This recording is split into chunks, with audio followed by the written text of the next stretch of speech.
अला सय्यदिल अंबिया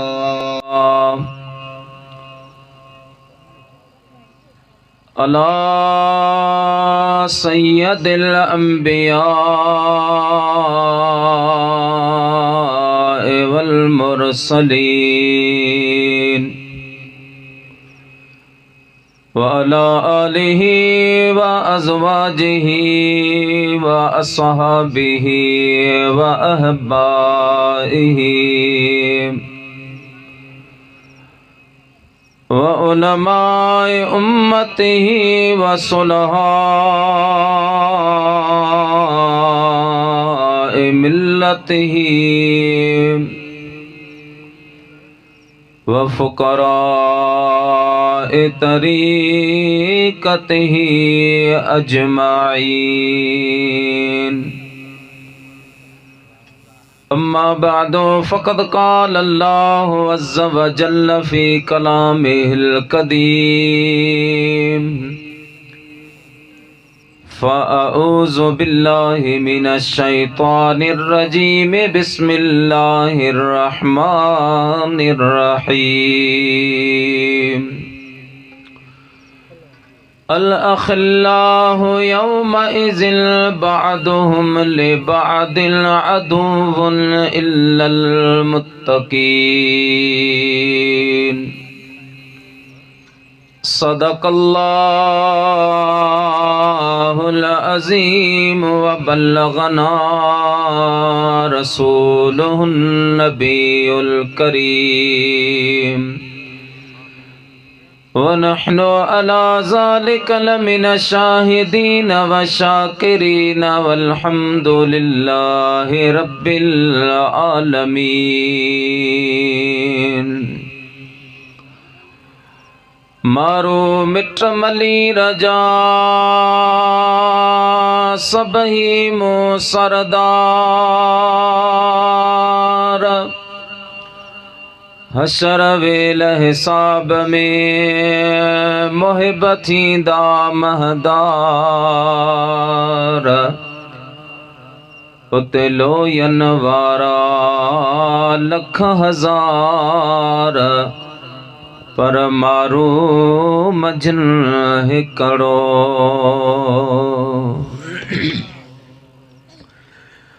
हमदई सना खां बाद लाइके सद इज़्ज़त व एहतराम अजोके हिन अज़ीम शान जलसे जी सूंह ऐं सिंगार आली मर्तबत ज़ीवकार उलमाए कराम व हुफ़ाज़े कराम व सादाते कराम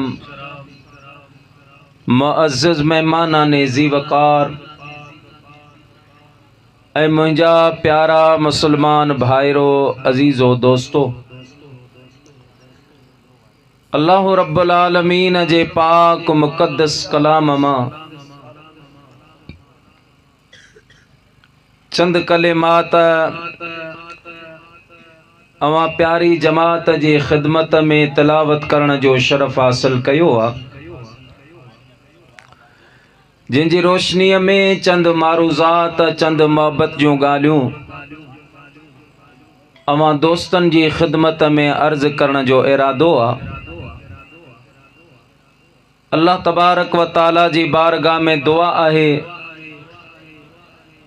कि ख़ालिक़े कायनात मूं गुनाहगार अदना हक़ीर खे मज़कूरा कलिमात जो तर्जुमो ऐं उन्हीअ सां मुतालिक चंद ॻाल्हियूं अवां ताईं पहुचाइण जी अल्लाह ताला मूंखे हिम्मत ऐं तौफ़ीक़ नसीब फ़रमाए। ॿुधी ऐं सम्झी करे अल्लाह तबारक व ताला तव्हां सां सभिनि खे उन जे मथां अमल जी तौफ़ीक़ अता फ़रमाए। प्यारा दोस्तो, जियां तव्हांखे मालूम आहे अॼोको ही आलीशान प्रोग्राम मरहूम मग़फ़ूर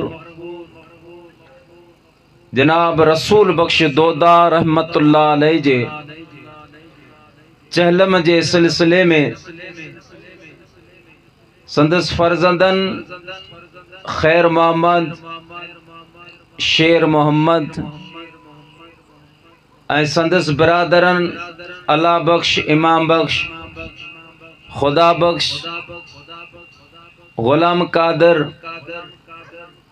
ऐं ॿियनि अज़ीज़ व अक़रबा जे तरफ़ां ही आलीशान प्रोग्राम तरतीब ॾिनो वियो आहे। अल्लाह तबारक व ताला जी बारगाह में दुआ आहे कि मालिक कायनात मरहूम जी बेहिसाब मग़फ़िरतें बख्शी फरमाए। हज़रत सैयदुना इमाम हुसैन आली मकाम रदी अल्लाह ताला अन्हु जी मैयत में अल्लाह पाक मरहूम के जन्नतुल फिरदौस में नबी पाक जो पारो नसीब फरमाए। ऐं जिन दोस्तनि इहो ख़र्च कयो आहे, महिनत कई आहे, अल्लाह तबारक व ताला उन्हनि जो इहो ख़र्च महिनत पंहिंजी दरबार में क़बूल फरमाए। अवां असां जेके परे परां पंध करे हिते हाज़िर थिया आहियूं, अल्लाह ताला तव्हां असां सभिनी जी हाज़िरी पंहिंजी बारगाह में क़बूल ऐं मंज़ूर फरमाए। प्यारा दोस्तो, ईसाल सवाब जो प्रोग्राम आहे, पर चूंकि ये महीनो मुबारक जो हली रहियो आहे, सफ़र अल मुज़फ़र, हिन मुबारक महीने में अहले सुन्नत व जमात जा तमाम घणे तइदाद में औलियाए किबार उन्हनि जा उर्स मुबारक मनाया वेंदा आहिनि। ऐं बिलख़ुसूस असांजे सिंध जी सूंह ऐं सिंगार भिट जे घोट हज़रत सैयदुना व मुर्शिदना शाह अब्दुल लतीफ़ भिटाई रहमतुल्लाह अलैह जो उर्स मुबारक इन महीने में आहे। ऐं मुंहिंजी दिलि थी चवे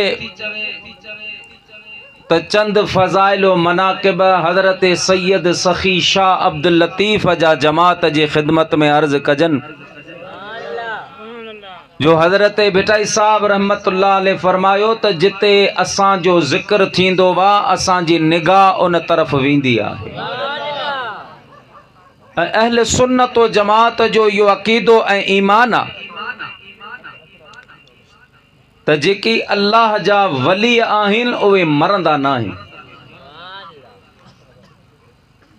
उहे हिकिड़े घर खां ॿिए घर मुंतकिल थींदा आहिनि। पर जॾहिं औलियाए इकराम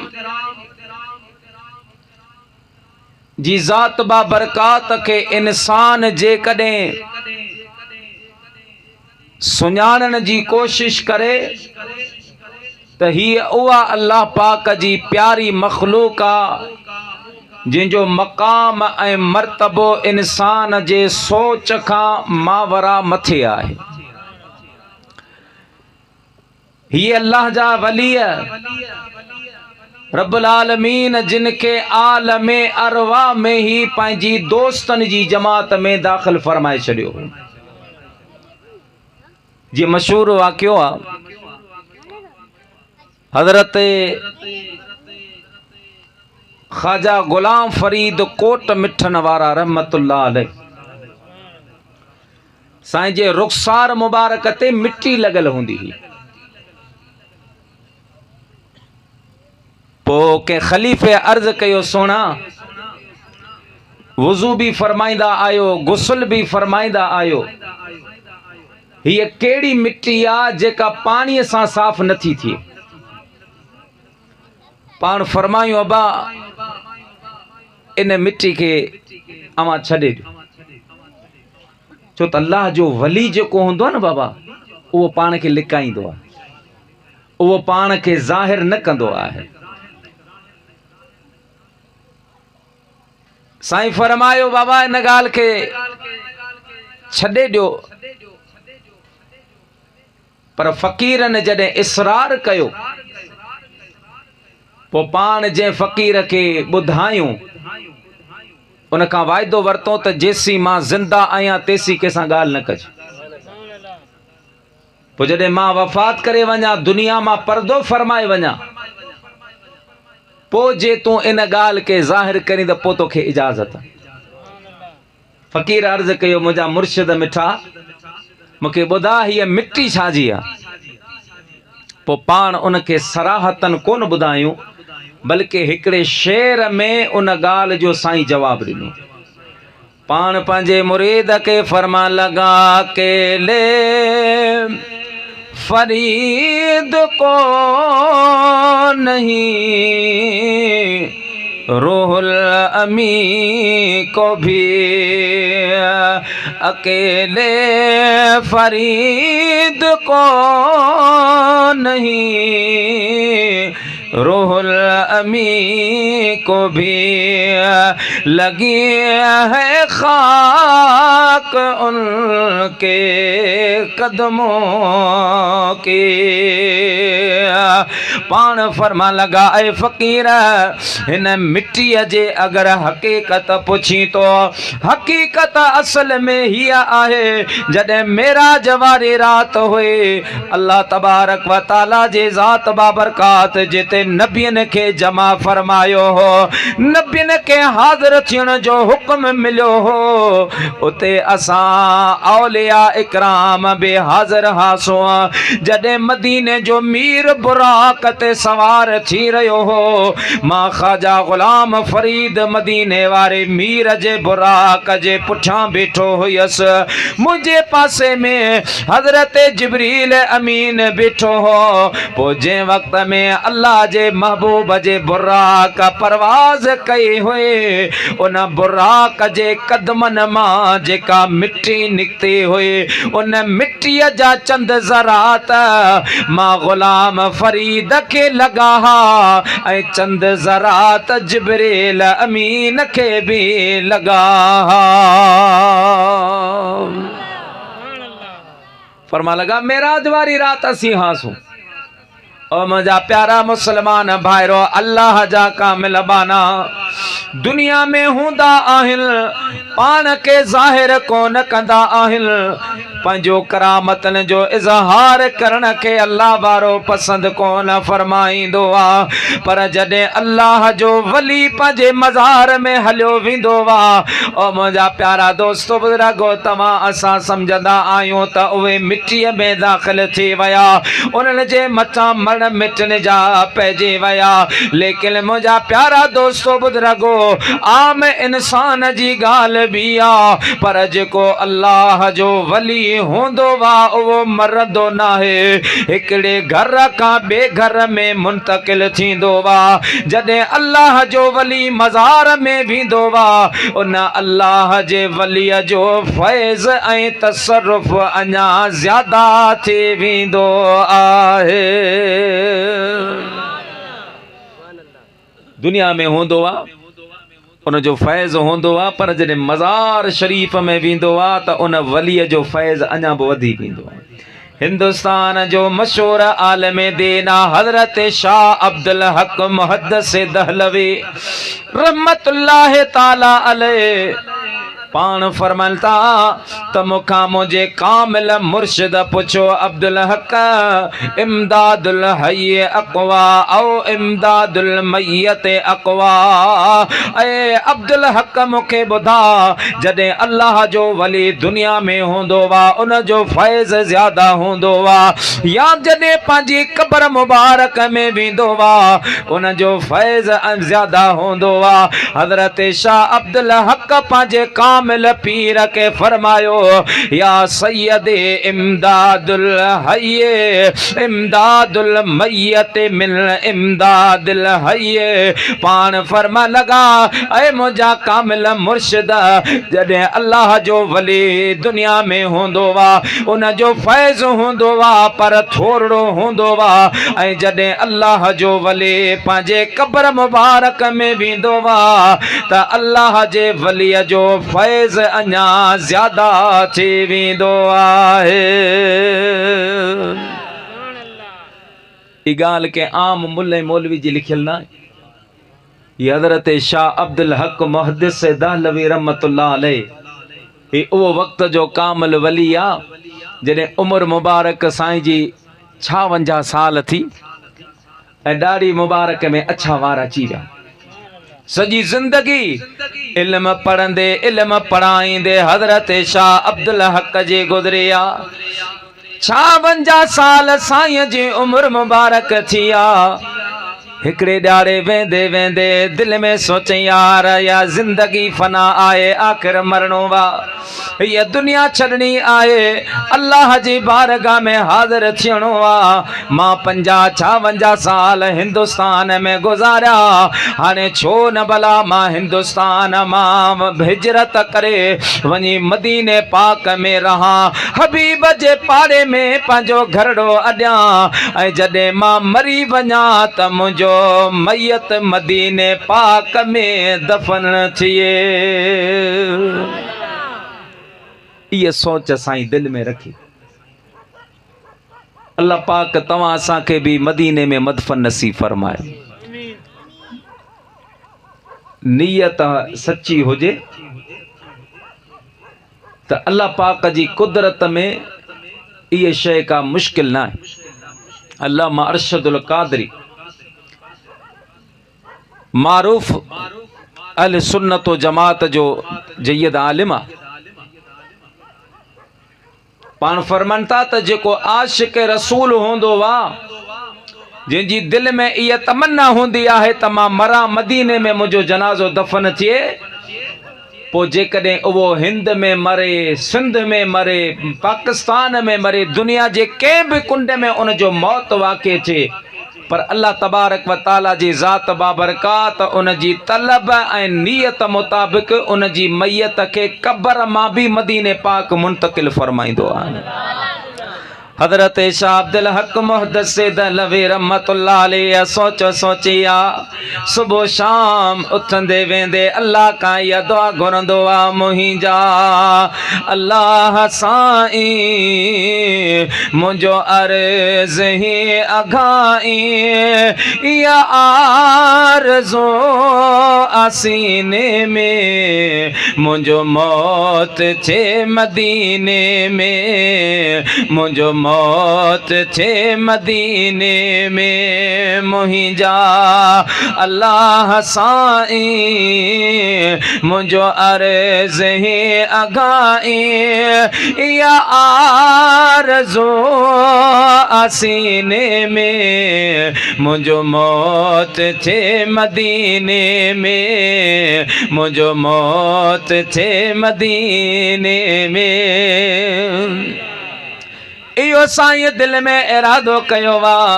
मुंहिंजा प्यारा मुस्लमान भाइरो, इन इरादे जी तकमील जे लाइ हज़रत शाह अब्दुल हक मुहद्दिस दहलवी रहमतुल्लाह ताला अलैह पंहिंजा शागिर्द गॾु कया, मुरीद गॾु करे उन्हनि सां मशवरो करण लगा, पाण फरमान लगा, अबा मां काफ़ी ज़िंदगीअ जो हिस्सो तव्हां सां गॾु गुज़ारियो वा, हाणे मुंहिंजे हिंदुस्तान में दिल नथी लगे, मुझे इह तमन्ना आहे त मां मदीने पाक हलियो वञा, रसूलुल्लाह जे पाड़े में पंहिंजो घरड़ो अॾियां, ऐं जॾहिं मां मरी वञा त मुंहिंजो मदफन मदीने पाक में थिए। फ़कीरन का इजाजत वठी, मुरीदन का मोकलाए, मुतअल्लिकीन रिश्तेदारन के जमा करे उन्हनि का इजाजत वठी हज़रत शाह अब्दुल हक मुहद्दिस दहलवी रहमतुल्लाह अलैह मुंहिंजा दोस्तो हरम पाक में मके पाक में आया, मके पाक मां उमरो या हज अदा करे मदीने पाक में जॾहिं पहुता, सुम्हणी नमाज इशा नमाज खां बाद में मुझे हबीब करीम सल्लल्लाहु अलैहि वसल्लम जे रोज़े पाक ते हाज़िरी जे लाइ पहुता। इन इरादे सां, इन नियत सां त मां साईं जे रोज़े ते सलातो सलाम भी पढ़ा, ऐं मदीने वारे मीर खां मदीने में रहण जी इजाज़त भी घुरां। ये बगैर इजाज़त रहण मुनासिब कोन्हे। साईं का इजाजत वठा मुंहिंजा दोस्तो। साईं इशा नमाज मस्जिद नबवी में पढ़ी आ। अल्लाह अकबर कबीरा। इशा का बाद में हजरत शाह अब्दुल हक मुझे मुस्तफ़ा करीम जे रोज़े पाक जे साम्हूं आयो आ। सलातो सलाम पढ़िया ऐं दुरूद पढ़ंदे पढ़ंदे उते वेही रहियो आ। मुंहिंजा दोस्तो बुज़ुर्गो मुराक़बे में वेठो आ। उन मुराक़बे में हजरत शाह अब्दुल हक मुहद्दिस दहलवी के मुझे मदीने वारे मीर पंहिंजो दीदार करायो आहे। अल्लाह जे हबीब दीदार करायो। पान करीमन फरमायो अब्दुल हक पुट कियां याद कयो अथई। बाहूं बदे अर्ज कई या रसूल अल्लाह या हबीब अल्लाह मां गोठों मोकलाए अजीजन करीबन का इजाजत वठी तुझे शहर मदीने पाक में आयो आहियां। हाणे दिल जी इहा तमन्ना आहे त साईं जिंदगी तुझे पाड़े में गुजारिया। अवां जे शहर में मां पंहिंजो घरड़ो अजा झूपड़ी बनाए विहा। मुका मानो पुछन अब्दुल हक तू किथे रहंदो वा तुझे राइश काथे आ त उन्हनि के मां जवाब दियां त मां रसूलुल्लाह जो पाड़े सिरे आहियां। मदीने वाले साईं जो पाड़े सिरे आया। मुझे महबूब फरमायो अब्दुल हक मदीने में रहने जी इजाजत ना है। ज़ियारत कर 8 ॾींहं 40 नमाज़ों मदीने में भले पढ़ सलाम सलातो सलाम पढ़ंदो कर मां रोज़ तो के दीदार भी कराईंदुसि पर मदीने पाक में रहण जी इजाज़त न आहे। वञी हिंदुस्तान में मां मुस्तफ़ा जो दीन पढ़ा मुझे दीन जी ख़िदमत कर। काल अल्लाह व काल रसूल जो सदाऊं बुलंद कर। इं चई करे हबीब पाक पर्दे में हलिया वया। मुझा दोस्तो बुजुर्गो हजरत शाह अब्दुल हक मुहद्दिस दहलवी रहमतुल्लाह अलैह जडे बी रात थिया साईं वरी भी मुराकबो कयो आ। मदीने जे मीर के अर्ज कई या रसूल अल्लाह या हबीब अल्लाह हाने करम फरमा मुके इजाजत दे मां अवां जे शहर में रहण तो चाया। हबीबल करीमन फरमायो अब्दुल हक दुनिया खपई दौलत खपई सोन खपई चांदी खपई मां मुस्तफ़ा तो के ॾियां पर मदीने पाक में रहण जी इजाजत ना है। इज्जत शोहरत बरकत जेको खपई तो के ॾियां मदीने में रहण जी इजाजत ना है। हबीबन के बाहों बदे अर्ज की राणा मां नथो चाया त मूं वट सोन चांदी ज़र हुजे तो घुरा तो खां त तुंहिंजे दर अॻियां मुंहिंजो घर हुजे तो घुरा तो खां त तुंहिंजे दर अॻियां मुंहिंजो घर हुजे। मां नथो चाहियां त मूं वटि सोन चांदी ज़र हुजे तो घुरा तो खां त तुंहिंजे दर अॻियां मुंहिंजो घर हुजे। मूं मञी दरबानिया दरबानीअ जो जीअं दस्तूर आ तूं बि मिठड़ा चओ खणी मूंखे बि ईअं मंज़ूर आ। तुंहिंजे हर मेहमान जो ही नात खानो कर हुजे तो घुरा तो खां त तुंहिंजे दर अॻियां मुंहिंजो घर हुजे। अल्लाहु अकबर या रसूल अल्लाह हक चार यार या गौसे आज़म दस्त प्यारा मुसलमान भाईरो हबीबल के अर्ज के सोना दुनिया न खपे, दौलत न खपे, तख्त ऐं ताज हुकूमत न खपे। ऐं मदीने जा शहंशाह पंहिंजे पाड़े में रहण जी इजाज़त अता फरमा। अल्लाह जे महबूब फरमायो अब्दुल हक मदीने पाक में रहण जी इजाज़त न आहे। महबूब ईअं चई हलिया विया। टी रात आई आ। हज़रत शाह अब्दुल हक मुहद्दिस दहलवी वरी मुझे मुस्तफ़ा जे दरबार में आयो आ। मुझा दोस्तों बुजुर्गो हबीबन करीमन सल्लल्लाहु अलैहि वसल्लम के अर्ज कई या रसूल अल्लाह या हबीब अल्लाह ये अमा जी दरबार आ, इन जो महबूब ही मकामात ये वो दर है जहाँ शहाने ज़माना सर झुकाते हैं, सवाले बन के आते हैं, मुरादें पाके जाते हैं। या रसूल अल्लाह या हबीब अल्लाह अमा जी दरबार मां केर खाली कोन मोटंदो वा। ऐ मुझा प्यारा महबूब मां बे उम्मीद करे आयो आया। हबीब अगर अमा इजाजत न दींदा मां गोठ वेंदसि, मोता माण्हू मज़ाको कंदा, माण्हू घटि वधि ॻाल्हियूं कंदा। महबूबा हाणे महिरबानी फरमा मूंखे इजाजत ॾे।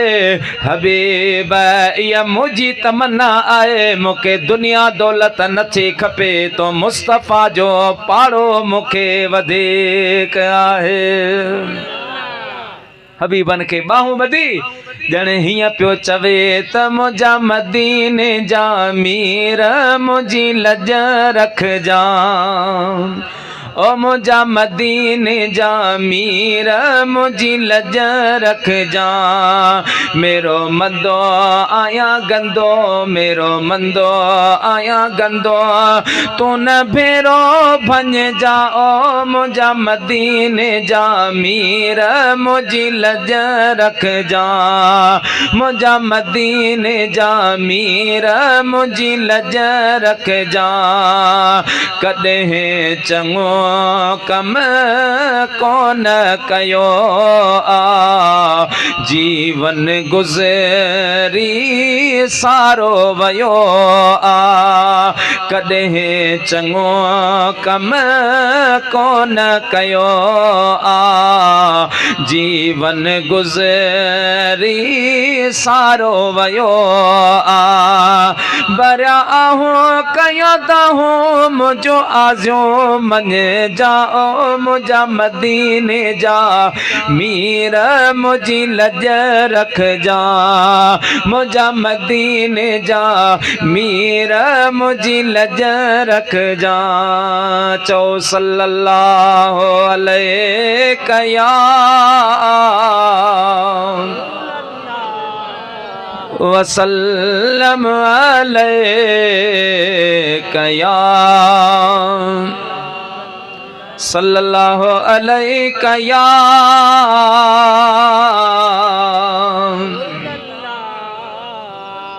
वसल्लम अलैका या हबीबल्लाह। मुखे साईं गुलाम मुस्तफ़ा साहब हुकुम फरमा त साईं कम से कम 2.5 घंटा तकरीर करनी है, पर तव्हांजी सलात पढ़ण जो अंदाज़ ॿुधाए पियो त तकरीर घंटे का मथे कोन हलंदी, छो त ऊंधाईअ में तीर हणण जो फ़ाइदो न आहे। पिटाई साहब फरमाईंदो आहे त उते ख़ुशबू खोल जिते सौदागर सुरहान जा, अजायो न रोल अतर अॻियां अण ॼाण जे। पर मतलब महबूब जो शान हुनखे ॿुधा जेको ॿुधण सां जंहिंजो सीनो मदीनो बणिजी पवे, जेको ॿुधण चाहे उनखे ॿुधाइजे। बाक़ी जेको न ॿुधण चाहींदो, मूंखे जनाब बिरादर अब्दुल गनी जो हुकुम थियो, हाज़िर थियो, कलाक ॻाल्हाईंदुसि, मुंहिंजी हाज़िरी थी वेंदी। पर जे ॿुधण चाहियो था त पोइ दिलि खोले चओ सुभान अल्लाह। प्यारा मुस्लमान भाइरो, मां अर्ज पे कयो हजरत शाह अब्दुल हक मुहद्दिस दहलवी रहमतुल्लाह अलैह हबीबल करीमल के अर्ज कयो मुंहिंजा महबूब अमा मेहरबानी फरमाए मूंखे इजाजत ॾियो। मुझे महबूब पाक सल्लल्लाहु अलैहि वसल्लम फरमायो अब्दुल हक मां 3 ॾींहं तोखे फरमायो आ त वञ हिंदुस्तान में मुंहिंजो दीन पढ़ा पर तूं हुज्जत करे बीठो आहीं। हाणे ॿुध मां मुस्तफ़ा करीम जो इहो फ़ैसिलो आहे तोखे मदीने में रहण जी इजाज़त आहे भले मदीने में रही पो पर जे मदीने में रहंदे त सिर्फ तोखे मुंहिंजे रोज़े पाक जो दीदार नसीब थींदो गुंबद खदरा जी दीदार नसीब थींदो। पर जे कॾहिं मां मुस्तफ़ा करीम जो चवण मञी करे वञी हिंदुस्तान में मुंहिंजो दीन पढ़ाईंदे वञी मदरसो हलाईंदे त मां मदीने वारे मीर जो तोसां वाइदो वा रोज़ानो मदीने पाक मां हली करे हिंदुस्तान जे सरज़मीन ते तोखे पंहिंजो दीदार कराइण मां मोहम्मद करीम जो कम आहे।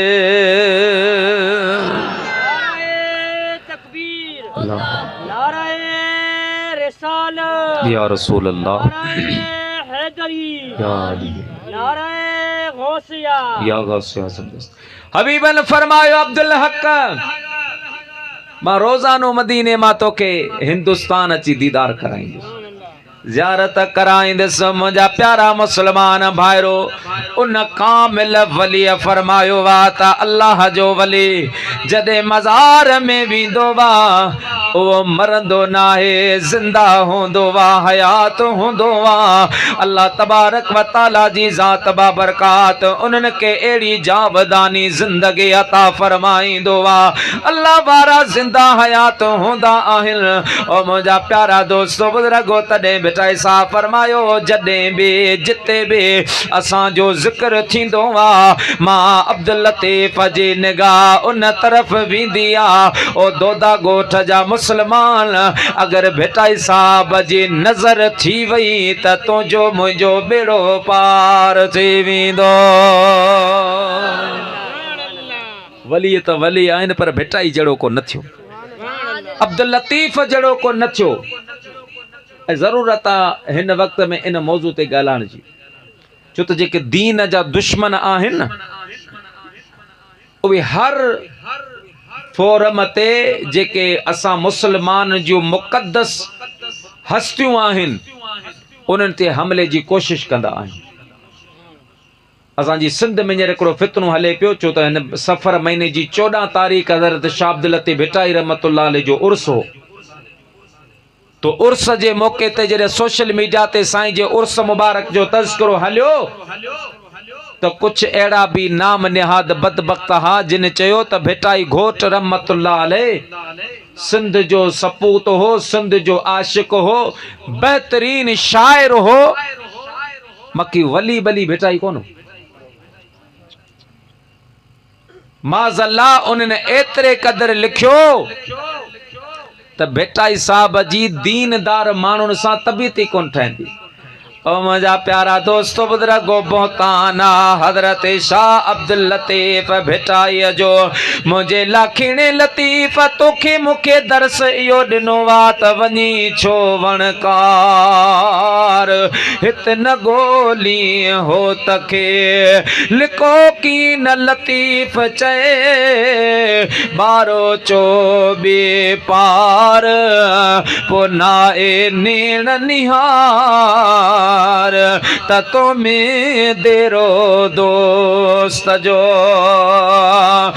वो अब्दुल लतीफ़ा जो मदीने जे मीर जे शान जी गाल अचे त भिटाई सा फरमाए साहेड़ जा सिंघार अन लेखिया अग हुया नका कुल फयकून हुई न हुई बी पचार न की सिज हो न की चंड हो न हुई तो ही दे तवार तॾे मोहब्बत साण मिहार यार लाया ई लतीफ़ चए हे ओ अब्दुल लतीफ़ा जो तुंहिंजे मुंहिंजे पीर पीरन जे पीर दिलबर दस्तगीर जो वारो अचे त फरमाए पीर त मुंहिंजा बादशाह जीलानी जलील दादला दरगाह जा खामंद जा खलील हुसैनी हीणो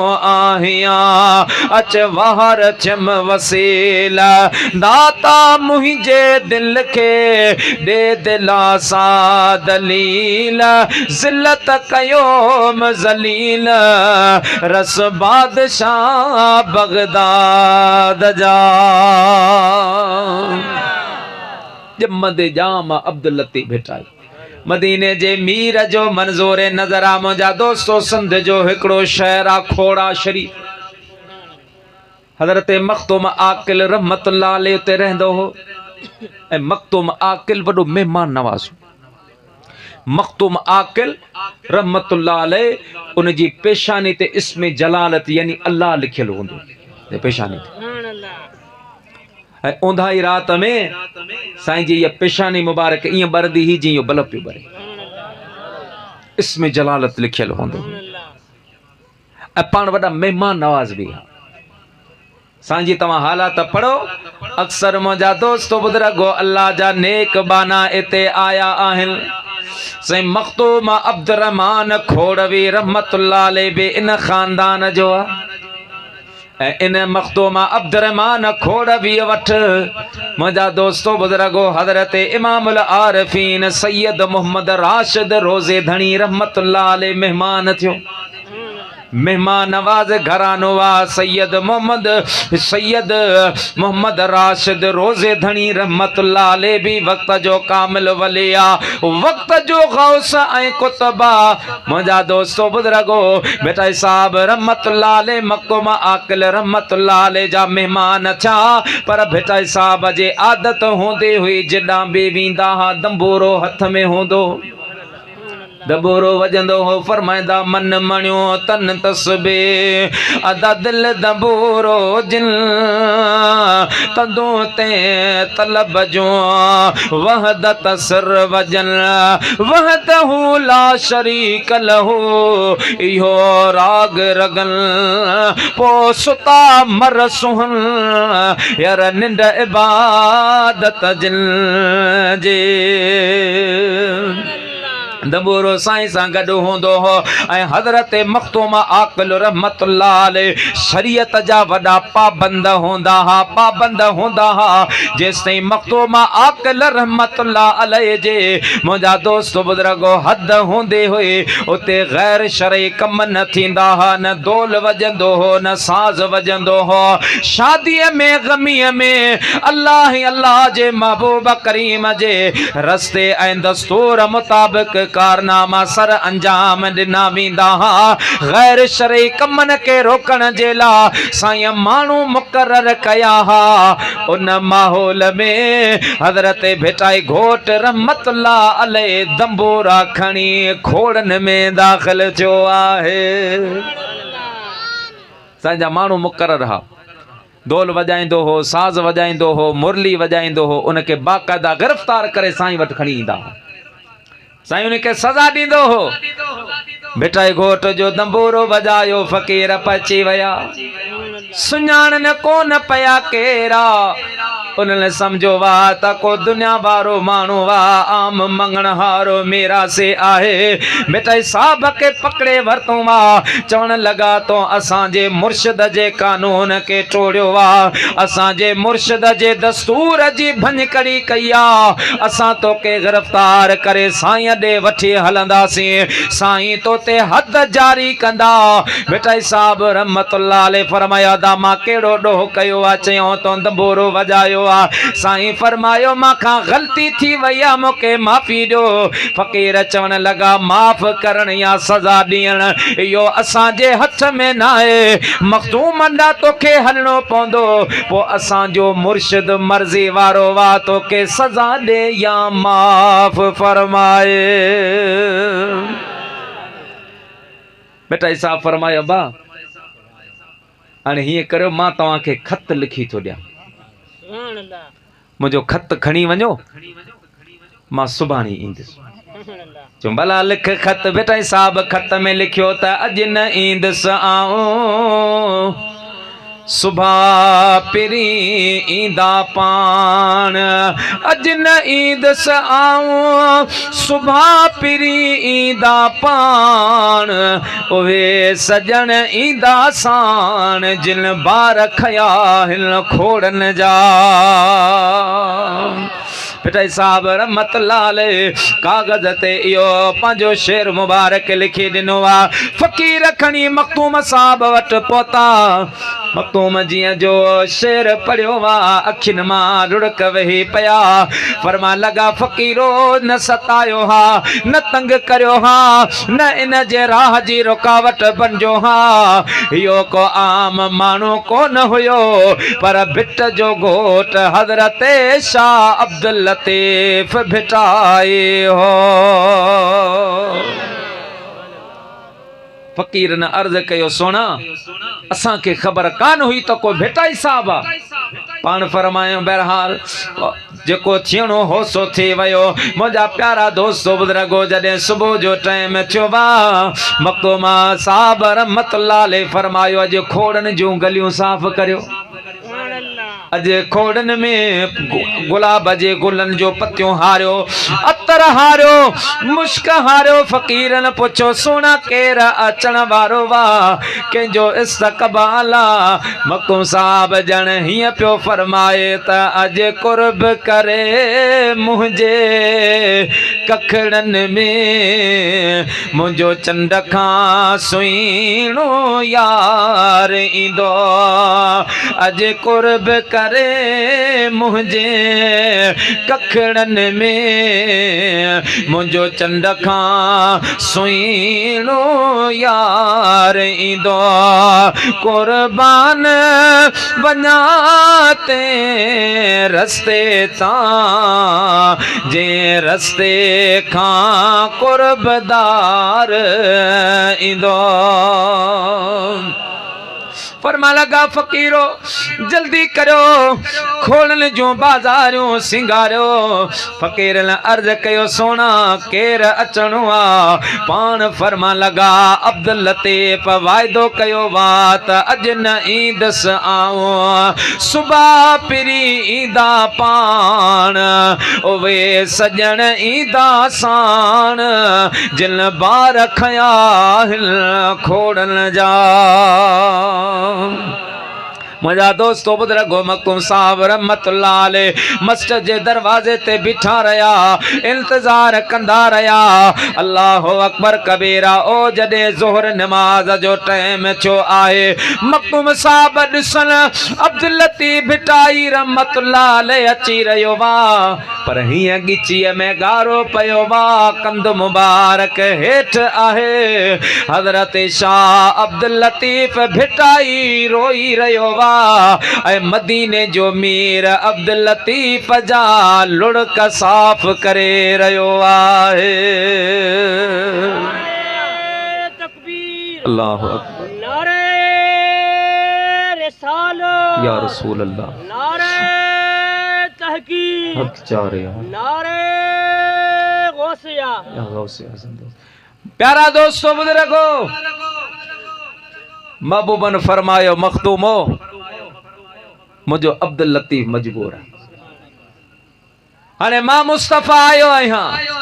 ओ मुंहिंजा प्यारा दोस्तो बुजुर्गो ही उहो अब्दुल लतीफ़ दादो ज़िले में हिकड़ी मस्जिद बनी आ। उन मस्जिद जे तारीख़ हीअ आहे त जेके भी मस्जिद जा मज़दूर हा, क़ुरान जा हाफ़िज़ हा,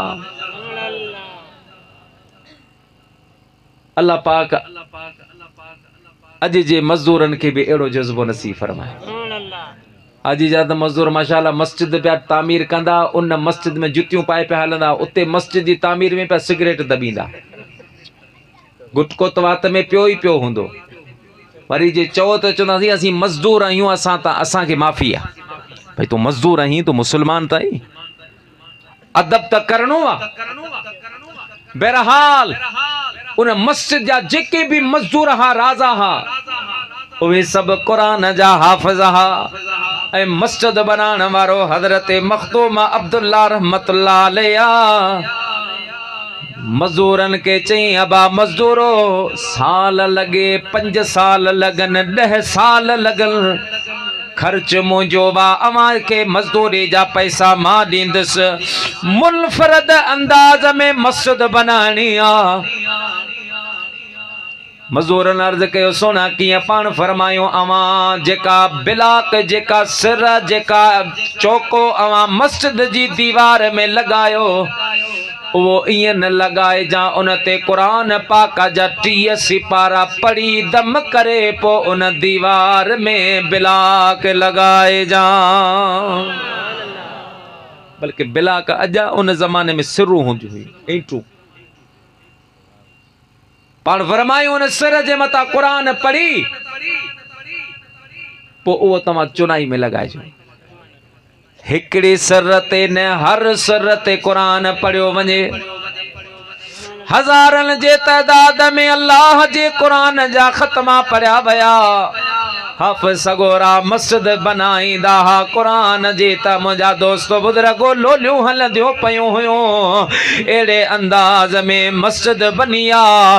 मुंहिंजा दोस्त बुज़ुर्गो पूरे इलाइक़े में ॻाल्हि फैलिजी वई आहे त दादूअ में अहिड़ी मस्जिद बनी आहे। ॻाल्हि हलंदे हलंदे तुंहिंजे मुंहिंजे पीर सुन्निन जे रबर हज़रत शाह अब्दुल लतीफ़ भिटाई रहमतुल्लाह अलैह ते पहुती आहे। बेटा साहब फरमायो, यार अहिड़ी मस्जिद जो दीदार करण खपजे। पाण बिट तां निकता, पर साईं दंबोरो भी गॾु खयो वा, कुत्तो भी पाण सां गॾु वरतो वा। बेटा साहब रहमतुल्लाह अलैह हलंदा आया, मस्जिद जे दरवाजे ते जो साईं पहुता, कुत्ते के साईं मस्जिद का बाहर बधी छॾियो वा। मुंहिंजा दोस्तो पाण जीअं जो आया, दंबोरो हथ में आ। बेटा साहब रहमतुल्लाह अलैह अचे मस्जिद जे मिंबर ते वेठो वा। जेके मस्जिद जा नमाज़ी हा, साईं जा शागिर्द ऐं मुरीद हा, उन्हनि ॾिठो हिकिड़ो फ़कीर आयो वा। पुराना सादड़ा कपड़ा पाता पिया आहिनि, पेर हिन जा उघाड़ा आहिनि।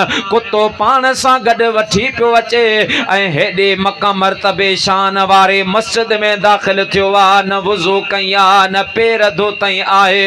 अल्लाह तो ॼाणे कपड़ा भी पाक आहिनि या न आहिनि, जिस्म भी पाक आहे या न आहे। इहो त केॾो गुस्ताख़ आहे जो अहिड़ी मस्जिद में ईअं वञी मिंबर ते वेठो आहे। मुंहिंजा दोस्तो पाण में अहिड़े क़िस्म जूं ॻाल्हियूं करे रहिया हा, पर कंहिंखे हिम्मत कान पई थिए जो हज़रत भिटाई साहब रहमतुल्लाह अलैह सां सवाल जवाब करे। अल्लाह जे वली सां ॻाल्हाइण जे लाइ साईं दिलि गुर्दो खपे थो, उहा हिम्मत खपे थी, छो त अल्लाह जे वलियुनि जी दिलनि ते हुकूमत हूंदी आहे। पाण में पिया ॻाल्हियूं कनि। ज़ोहर नमाज़ जो वक़्तु थियो। मखदूम साहब रहमतुल्लाह अलैह, मखदूम अब्दुल्ला आया, ॾिठो भिटाई साहब वेठो, वलीअ खे सुञाणंदो आ। मखदूम साहब ॾिठो, फरमाई, भले आए कांद मूं निमाणीअ निजरे हुया पुराना पांद, पर तुंहिंजे नीअ नवा कया अल्लाह उहे आण, याने असांखे ओॾही ॾुखी ॾींहंनि गुज़रे तकींदे तिलकान, पो जिन सां रूह रिहान से वाली करवे झड़ा। हज़रत मखदूम साहब बेटाई के ॾिठो फरमाई अल्हम्दुलिल्लाह जे मदीने जे मीर जो बचड़ो आयो वा अल्लाह जे हबीब करीम जो खानवादो आयो वा बेटाई साहब के साईं भाकर पातो वा सीनो सीने सां मिलायो वा मुंहिंजा दोस्तो पेशानी चुमिया ऐं फरमायूं अल्लाह जो शुक्र अज ज़ोहर नमाज जी इमामत रसूलुल्लाह जो बचड़ो अब्दुल लतीफ फरमाईंदो साईं जो फरमाए तो सुना नमाज पढ़ा जेके तो जड़ा मुंह जड़ा नमाजी फकीर बीठा हा न जेके भेटाई साहब जी हकीकत का अण वाक़िफ़ हा उन्हनि ॻाल्हाइण शुरू कई त असांजो मुर्शिद भी बादशाह माण्हू आ हाणे हेड़े केदो मुसले ते बिहारे जे न वुज़ू कयो न कपड़ा धोतई न पेर धोतई कुत्तो पियो पाण सां गॾु वठी अचे दंबोरो गैर शरई आलो हुन जे हथ में आ हेड़े जे पुठा नमाज किए पढ़बी बहरहाल मुंहिंजा दोस्तो बुजुर्गो नमाज जो टाइम थियो आ हज़रत मखदूम साहब इकामत पढ़ी आ बिटाई घोट रहमतुल्लाह अलैह मुसल्ले ते बीठो अल्लाहु अकबर नमाज शुरू कया जेके गालियों प्या कन ओवे सोचन लगा पर जो साईं मुर्शिदन जो नमाज शुरू कया ओवे फकीर भी मजबूर नमाज पढ़न लगा ओ मुझा प्यारा मुसलमान भाईरो हजरत बेटाई घोट रहमतुल्लाह अलैह हिकड़ी रकात उल्हो दे मोह करे पढ़ाईया काबे दा मोह करे पढ़ाईया ऐ बेटाई साईं रहमतुल्लाह अलैह जदे बी रकात जेला उछो वा त बेटाई साहब काबे का फिरी करे उभरंदे मोह कयो आहे यानी काबे के पुठी दी भी रहा त पुठा जेके नमाजी हा उन्हनि जो बेटाई साहब के ॾिठो त काबे का साईं फिरियो आ त पुठिन सभी नमाज टोड़ी भई काबे का सीनो फिरी वियो नमाज टूटी वई लेकिन मखदूम अब्दुल्ला नमाज का न टोड़ी आ बेटाई साहब रहमतुल्लाह अलैह टी रकात उत्तर मोह करे पढ़ाईया चौथी रकात दखण मोह करे बेटाई साहब जो सलाम फेरियो वा पुठा साईं ॾिठो वा त केर भी नमाज़े नाए चवण लगो धुरियां ऐं धारियां मिटन मुय जा थिया मदी रखे डेरन मन में मां खिलियो खिकारियां सुबह जे सारियां त उठ ना हिल उता कुन में बेटे साहब रहमतुल्लाह अलैह ॾिठो आ त पुठा नमाज टोड़े छॾियो आ ओ मुंहिंजा दोस्तो बुजुर्गो पर मखदूम अब्दुल्ला रहमतुल्लाह अलैह नमाज कान टोड़ी आ बेटे साहब मखदूम के फरमायो मखदूम तो शरीयत जा फ़िक़ह जा मसला न पढ़िया आहिनि छा जॾहिं काबे का सीनो फिरंदो वा त नमाज टुटी वेंदी आ ॿियनि नमाज़िन शरीयत ते अमल करे नमाज टोड़ी आ पर अवां नमाज कान टोड़िया हजरत मखदूम साहब अर्ज कयो सोना अब्दुल लतीफ जदे मां ज़ाहिरे अखिन सा डिठो त तो काबे का फिरो बिठो है पर जदे दिल वारे अखिन सा मां तवा के डिठो त अब्दुल लतीफ अवा काबतुल्लाह जे विच ते बिठा हा पो मां चयो जेको काबे जे विच ते आ उन जे अग्यां भी काबो वा पुठियां भी काबो वा खाबे पासे भी काबो वा साजे पासे भी काबो वा अब्दुल लतीफ जो समत सही आहे नमाज टोड़न जी जरूरत ना है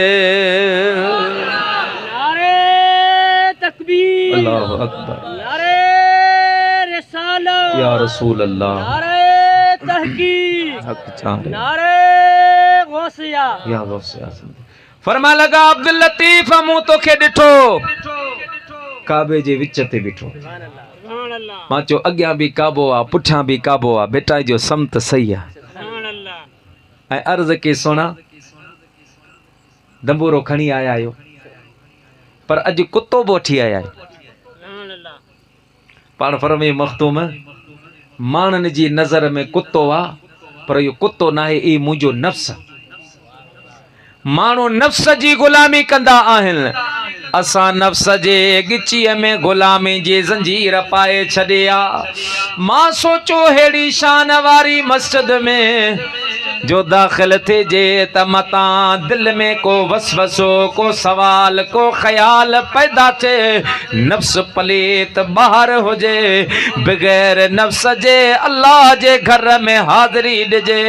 ओ मुंहिंजा दोस्त बुज़ुर्गो ही उहो शाह अब्दुल लतीफ़ भिटाई रहमतुल्लाह अलैह आहे, जो मुंहिंजा दोस्तो बुज़ुर्गो मुंहिंजे महबूब पाक जी ख़ुसूसी नज़र हज़रत शाह अब्दुल लतीफ़ भिटाई ते आहे।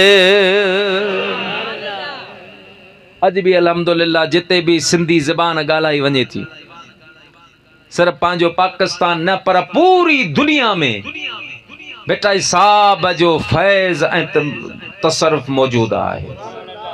न समझण वारा, न मञण वारा भी जॾहिं अब्दुल लतीफ़ जो कलाम ॿुधंदा आहिनि, चवंदा आहिनि यार समझ में नथो अचे, पर वाह जो कलाम आहे, वाह जो लिखण वारे लिखियो वाह छो न हुजे, जंहिंजे लाइ पाण फरमाईंदा हा त तो जे आयतूं तो जे बेत भाइया से आयतूं आहिनि, पो वञो तोड़ लाहिनि यार पिरिया संदे पार जे।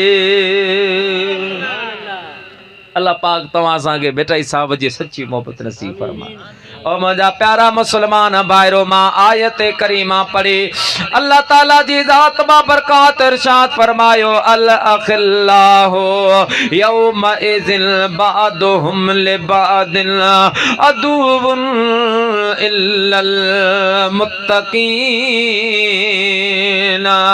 अल्लाह ताला जी ज़ात बाबरकात फरमायो, ऐ इंसानो याद रखो हे अवां जा दुनिया वारा दोस्त, अवां जा दुनिया वारा यार, जॾहिं क़यामत जो ॾियारो थींदो इहे दोस्त तव्हां जा दुश्मन थी वेंदा, इहे यार तव्हां जा मुखालिफ़ थी वेंदा।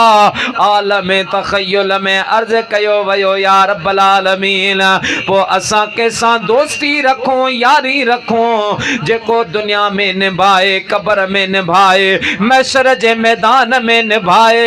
अल्लाह पाक फरमायो इल्लल मुत्तकीन, मगर मुंहिंजा मुत्तकी बाना औलिया अल्लाह उन्हनि जी दामन सां वाबस्ता थी पओ, ये अल्लाह जा वलीय दुनिया में त निभाईंदा पर क़ब्र ऐं हशर में भी नीह लाहींदा। अल्लाह जा वली दुनिया में निभाईंदा, क़ब्र हशर में भी निभाईंदा। मुंहिंजा दोस्तो बुज़ुर्गो, असां नक्शबंदीन जो इमाम हज़रत इमाम रब्बानी मुजद्दिद मुनव्वर अल्फसानी हज़रत शेख अहमद फारूकी रज़ी अल्लाह ताला अन्हो, मुंहिंजा दोस्तो बुज़ुर्गो पाण फरमाईंदा हा त क़यामत ताईं जेको असांजे तरीक़े आलिया नक्शबंदिया सां मुनसलक थींदो, वाबस्ता थींदो, ॿियूं जेके उनखे बरकतूं रहमतूं नसीब थींदियूं उहा पंहिंजी जा, पर मां इमाम रब्बानी ऐलान थो कयां त नक्शबंदी ज़िक्र करण वारो जॾहिं वफ़ात कंदो, अल्लाह पाक उन जो ख़ात्मो ईमान ते फरमाईंदो। नक्शबंदी तमाम तरीक़नि जो सरदार तरीक़ो आहे ऐं इन जो रूह रवां हज़रत इमाम रब्बानी मुजद्दिद मुनव्वर अल्फसानी सैयदुना शेख अहमद फारूकी रज़ी अल्लाह ताला अन्हो साईं जो उर्स मुबारक भी हिन महीने जी 28 तारीख़ ते आहे। मुंहिंजा दोस्तो, उहो इमाम रब्बानी उन वक्त में अल्लाह तबारक व ताला इमाम रब्बानी के दुनिया ते मोकिलियो जॾहिं इस्लाम के 1000 साल पूरा थी चुका हा ऐं हिंदुस्तान जी सरजमीन ते मुग़लनि जी बादशाही अकबर बादशाह। ऐं मां इहो बि तव्हांखे अर्ज़ कंदो हलां त इस्लाम जे मथां जॾहिं बि आज़माइश आई आहे त मुंहिंजा दोस्त बुज़ुर्गो, अल्लाह जे कामिल वलियनि ही इस्लाम जो साथ ॾिनो आहे। हाँ जे इस्लाम ते आज़माइश अचे अबू बकर सिद्दीक सीनो ताणियो बीठो वा अमीर उमर बीठो वा मुंहिंजा प्यारा दोस्तो बुज़ुर्गो पोइ सहाबा जो दौर पंहिंजी जा पर जॾहिं यज़ीद लईन तख़्त ते वेठो वा जे पंहिंजे ताक़त ऐं ज़ोर ते मुंहिंजा दोस्तो बुज़ुर्गो कईं मुल्ला मौलवी ख़रीद करे वरिता पर मुंहिंजे सोणे हुसैन पंहिंजी तलवार बुलंद फरमान लगा अगर इस्लाम के बिगेड़न वारा मौजूद आहिनि त इस्लाम के बनाइण वारो हुसैन भी मौजूद आहे।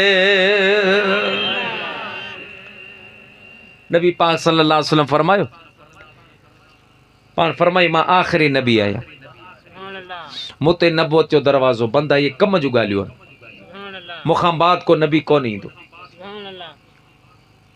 पर जीअं जीअं वक़्तु गुज़रंदो पोइ हिन इस्लाम अंदर गैर इस्लाम शयूं भी दाख़िल थी पवंदियूं यानी माण्हू मुस्तहब खे फर्ज़ समझंदा सुन्नत खे माण्हू अहमियत ॾींदा फर्ज़ खे छॾे ॾींदा वाजिब जे पुठियां माण्हू डोड़ंदा फर्ज़ खे छॾे ॾींदा। अब आई आहे न हाँ ईद नमाज से तव्हां ॾिसो ईदगाहूं भरियूं पयूं हूंदियूं पर ईद जी नमाज वाजिब आहे फर्ज़ न आहे पर फर्ज़ नमाज से तव्हां ॾिसो मस्जिद में केरु आज़ान ॾियण वारो न आहे मस्जिदूं ख़ाली लॻियूं पयूं आहिनि ऐं अहिड़ी तरह ॿियूं कई अहिड़ियूं गैर इस्लामी रस्मूं हींअर बि आहिनि ऐं मौबन फरमायो जीअं जीअं दौर गुज़रंदो वेंदो इहे शयूं इस्लाम में दाख़िल थींदियूं वेंदियूं।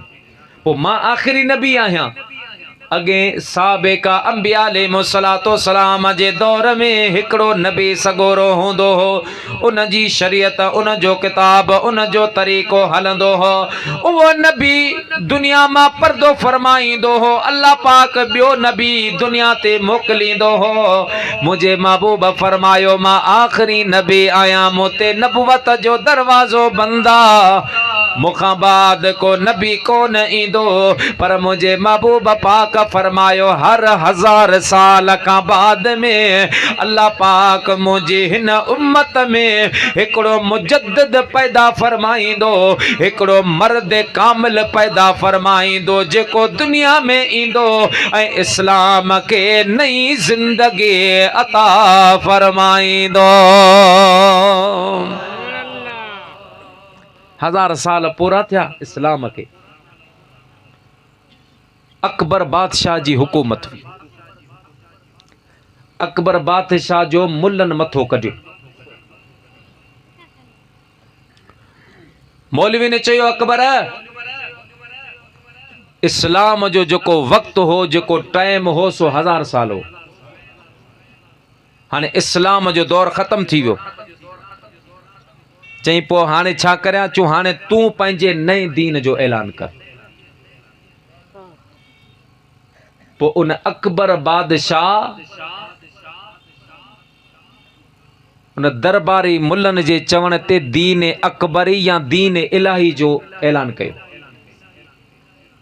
मस्जिदूं शहीद थियूं पे मदरसा किरिया पे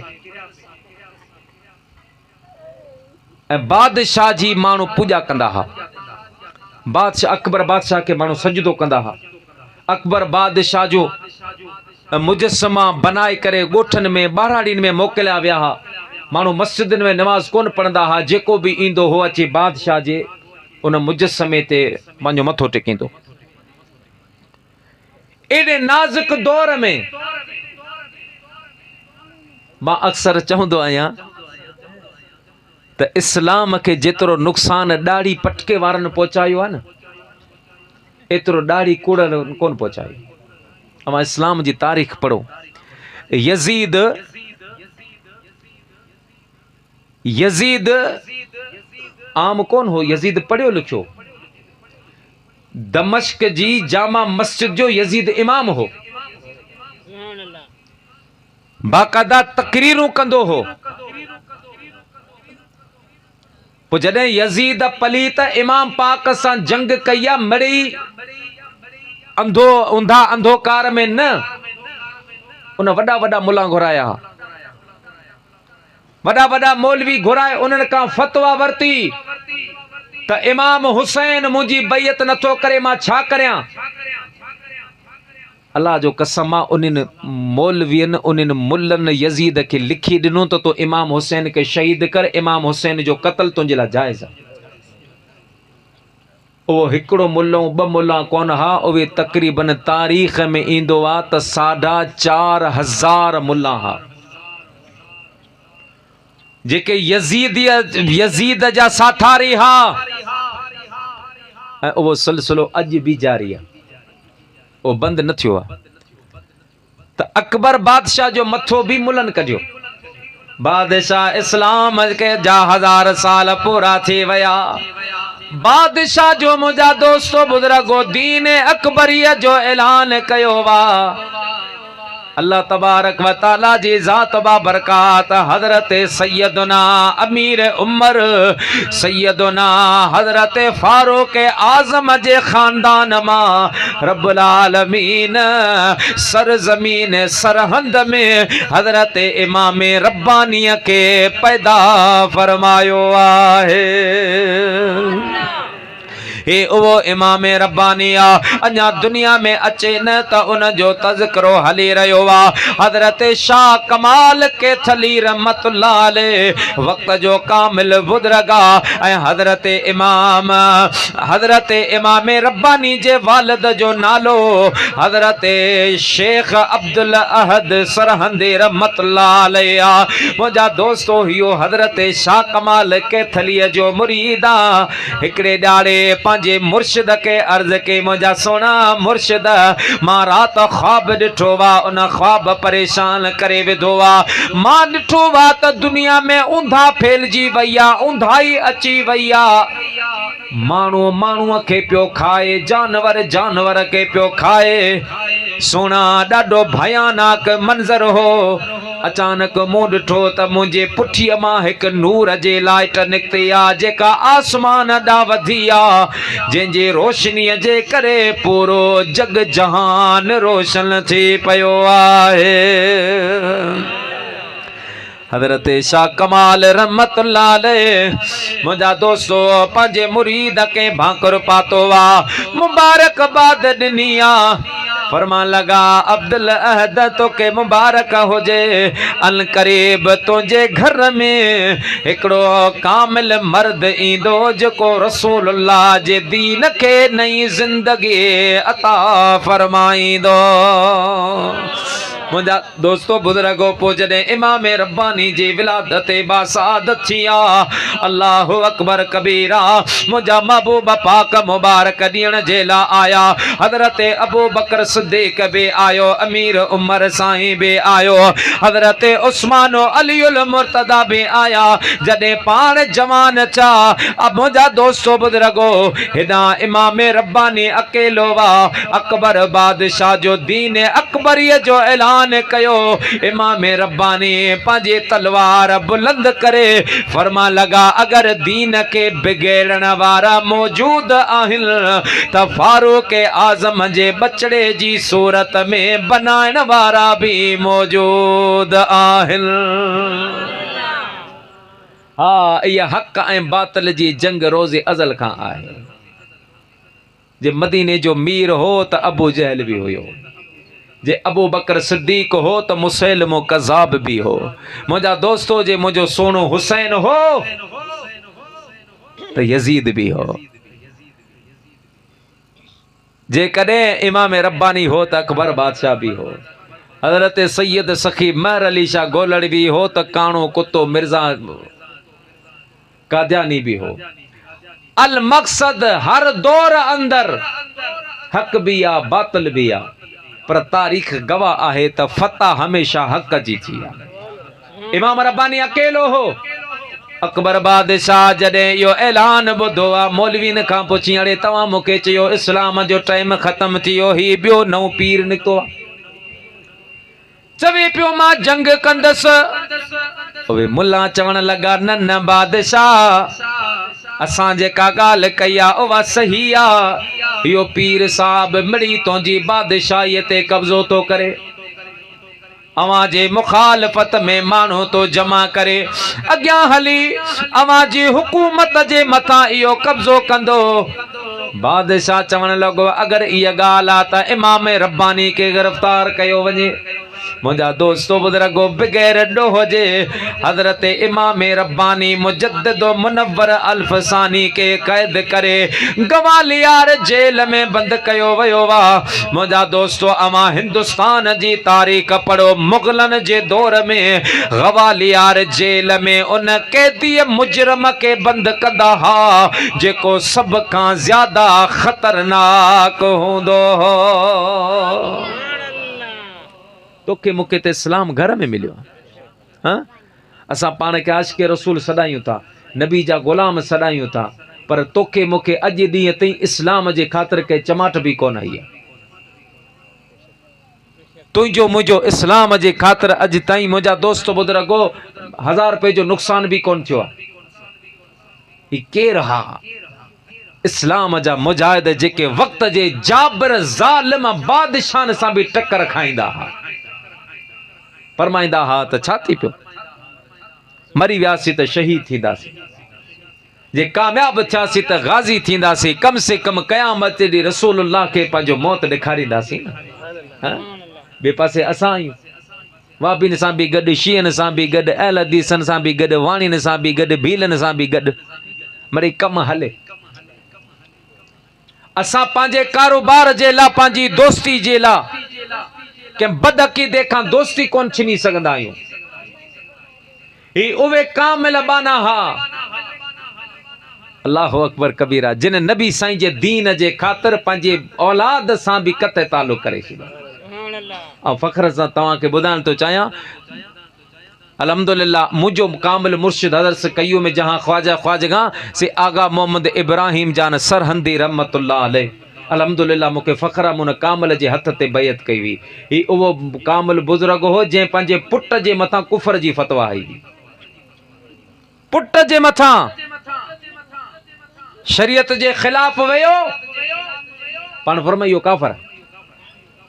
मुरीदन के हुकुम के अज का बाद मुझो हिन सां को भी ताल्लुक न आहे, केर भी हिन सां लेन देन न रखे। जॾहिं पंहिंजो ज़ाती मसलो ईंदो आहे न त को पोइ चङा भला बि तावीलनि ते लही ईंदा आहिनि। अगरि चे चूं मगर, पर जेकॾहिं इहो इरादो न हुजे बिल फर्ज़ बिल महाल ईअं करे घुमाए ॻाल्हि खे, पर पाण सरातन फरमाइयो काफ़िर। पोइ कुझु माण्हू साईं जो साहबज़ादो बि अल्हम्दुलिल्लाह वॾी पंहिंजो अहमियत वारो हैसियत वारो हो, डॉक्टर हो। पोइ साईं वटां आयो, अची बाबा मूंखे माफ़ करियो, मां तौबा करियां थो। पाण फरमाए मुंहिंजे साम्हूं न, सुभाणे ऐलान करां थो, सभई माण्हू घुरां थो, कम से कम 1000 2000 माण्हू गॾु थो करां, उन जे साम्हूं दुबारो तौबा करे दुबारा तो कलमो पढ़।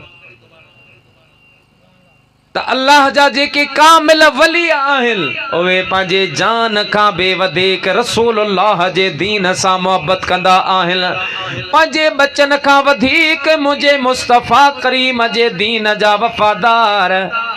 ओ मुंहिंजा दोस्तो बुज़ुर्गो, इमाम रब्बानी बि बादशाह सां जॾहिं टक्कर खाधी आहे, बादशाह चयो गवालियार जेल में बंदि करियो, हिकिड़ो मुल्लो आहे उते ख़तरनाक ॾोहारी, कातिल भी उते, चोर भी उते, डकैत भी उते, वहशी भी उते आहिनि। पाणी उहे ॾोहारी हिन के मारे छॾींदा, मूं ते इल्ज़ाम कोन ईंदो आहे। बा जेल में जेली कैदी पाण में विड़िया, मुल्हो मरी वियो, इहा ॻाल्हि हलंदे मुंहिंजा दोस्तो बुज़ुर्गो गवालियार जेल में इमाम रब्बानी के बंदि कयो वियो आहे।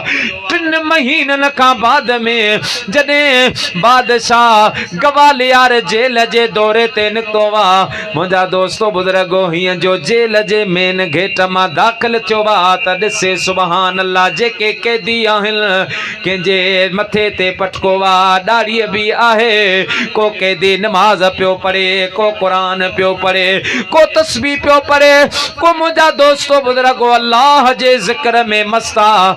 जेलर खां पुछई या सुप्रीडेंट खां पुछई या ओ जेलर कर ख़बर, असां हिकिड़ो मुल्लो मोकिलियो आहे, हेतिरा मुला किथां आया उन जेलर अर्ज कयो बादशाह सलामत आहे त हिकिड़ो पर जिते नज़र पियो विझे उन जी तकदीर मिटायो छॾे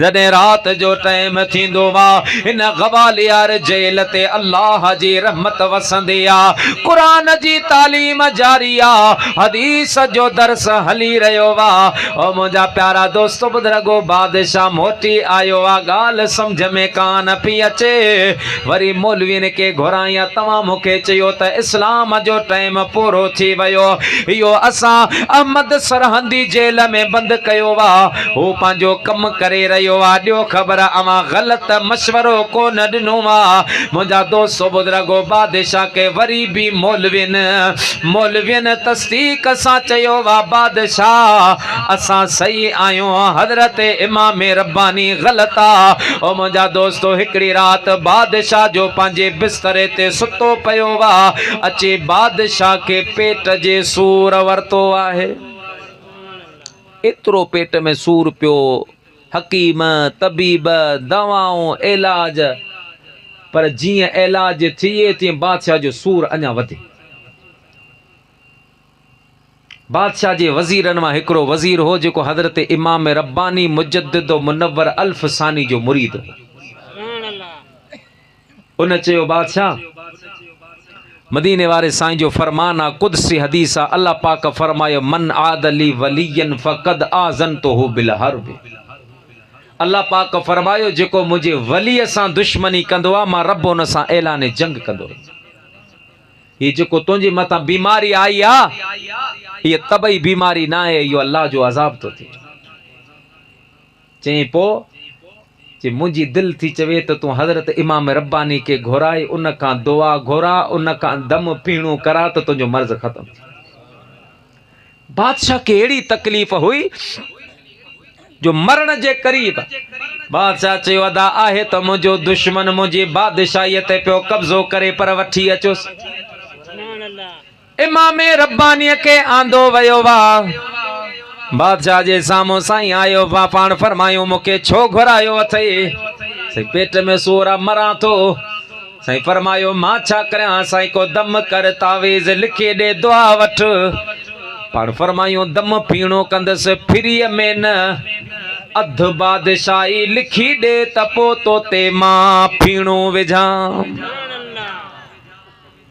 हाणे बादशाह खे ते पक त मारा मुली सचा इहो ई मुंहिंजी बादशाही जे चक्कर में अॼु दिलि जी ॻाल्हि ज़बान ते अचे पर बादशाह खे एॾी तकलीफ़ हुई सोचई पे मां ज़िंदा कोन रही सघंदसि चई बाबा अधु बादशाही जो लिखी ॾियोसि पोइ अध में मां ज़िंदो त हूंदसि मरी वेंदसि कहिड़े कम जो अधु बादशाही लिखी वई आहे कातिब लिखी आहे मुंहिंजा प्यारा दोस्तो बुज़ुर्गो इमाम रब्बानीअ खे अधु बादशाही मिली आहे साईं बादशाह जे पेट ते हीअं हथ रखे मुंहिंजा दोस्तो बुज़ुर्गो हथ घुमायो वा त बादशाह जे पेट मां थोरी हवा ख़ारिज थी आहे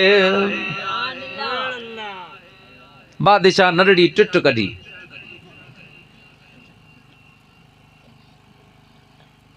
बादशाह जो हवा ख़ारिज कई तो उनजो पेट जो सूर घटिजी पियो जो पेट जो सूर थींदो ई तरह जॾहिं गैस जमा थींदो आहे साईं फरमाए ॾे ख़बर कीअं तबियत चइसि अञा बि थोरो आहे साईं फरमाए अधु ॿियो बि लिखी ॾे बादशाह ॾिठो मरी वेंदुसि त कहिड़े कम जो पोइ बि ज़िंदा त हूंदुसि चवा लिखो अधु ॿियो बि ॾियोसि ओ मुंहिंजा दोस्तो बुज़ुर्गो ॿियो बि अधु ॾिनो वियो आहे साईं वरी बि जो हथ रखियो त बादशाह जे पेट मां रहियल हवा निकिरी वई पेट साफ़ थी वियो बादशाह जो दर्द ख़त्म थी वियो बादशाह चाक चङो भलो थी वेठो वा साईं फरमायो हाणे कर ख़बर छा इरादो वा अर्ज़ के सोना अवां बादशाह आयो मां तुंहिंजी अवाम रहियत आहियां अवां जे हुक्म जे माताबे आहियां।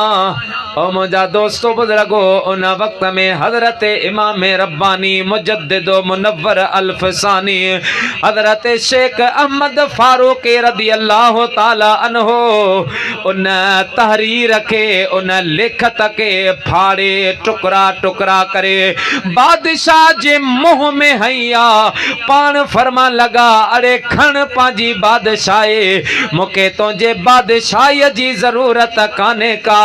असां दुनिया जे ला न पर पांजे यार जे ला कम कंदा आहियूं।